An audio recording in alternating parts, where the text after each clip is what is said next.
Hoje eu quero partilhar um texto com vocês. Seguidamente, ouvimos debate acerca do retorno às aulas no Brasil durante a pandemia. Sobre o assunto, falam infectologistas, médicos, falam as mães, secretários de educação, prefeitos, vereadores. Ministro da Educação não fala porque não temos, ou temos. Falam os alunos, os repórteres, falam os programas de TV. Só os professores não falam. E o pior, sequer são mencionados nesse processo como se simplesmente não fizessem parte dele. Hoje, cruzei pela televisão no horário do programa Encontro. Sentei para ver a simulação de um ambiente de sala de aula em que uma tinta foi usada para representar o novo coronavírus. Detalhe, nessa simulação só havia 2 pessoas na sala de aula. Em pouco tempo, mesas e vários objetos ficaram tomados pela tinta fluorescente que representava o vírus. Em seguida, uma especialista foi entrevistada. Não prestei atenção no nome ou especialidade. Ela falou sobre o processo de volta às aulas presenciais. Mencionou a importância do retorno escalonado para que as salas não fiquem lotadas. Minimizou o perigo desse regresso ao dizer que as crianças, na maioria, não são infectadas e, quando são, apresentam apenas sintomas leves. Citou também a importância da escola para as crianças, mas não falou dos professores nunca, uma única vez. Por puro vício de linguística, que adora a análise do discurso, eu fiquei contando nos dedos as vezes em que ela pronunciava a palavra crianças. Perdi a conta, foram muitas, ao mesmo tempo em que esperava ansiosamente a inclusão da palavra professores. Não houve. A eterna invisibilidade do magistério brasileiro gritava no discurso dessa senhora e me embrulhou o estômago. Estava ali, naquela fala, vergonhosamente escancarado o desrespeito pelos professores e a visão que a nossa sociedade possui da escola. Quando uma categoria tão fundamental nesse processo sequer é mencionada, é porque não existe para esse sujeito do discurso. Excluídos os professores desse processo, a escola é reduzida a espaço de socialização.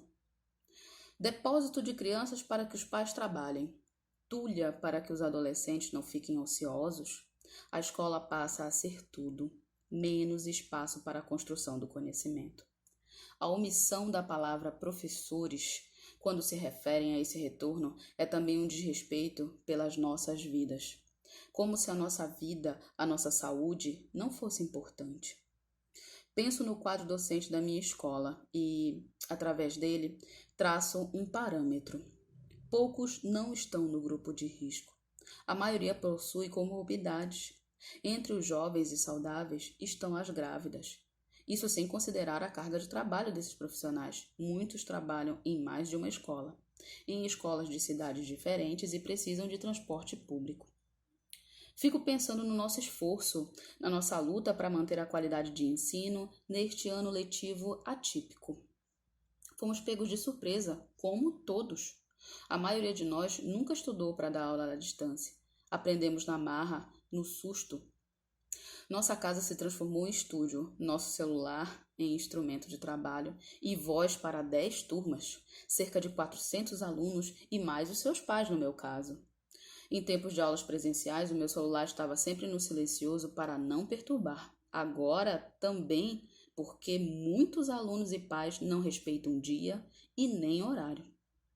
Trabalhamos em 2 plataformas e 4 frentes: Classroom, WhatsApp, diário online e material impresso.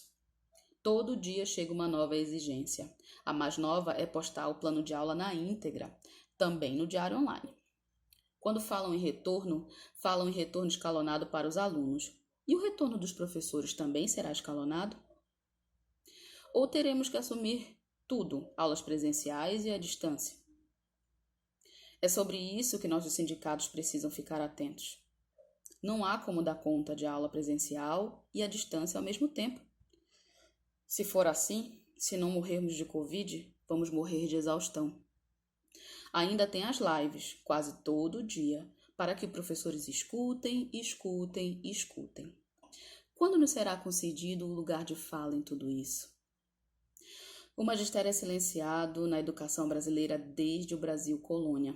Todas as decisões vêm de cima, de especialistas que já não estão no chão da sala de aula há tempos. Mais que ouvir, necessitamos também falar e, acima de tudo, precisamos ser ouvidos. O nome do texto é A Invisibilidade do Magistério e o texto é de Márcia Frige. Se você concorda, partilhe esse vídeo.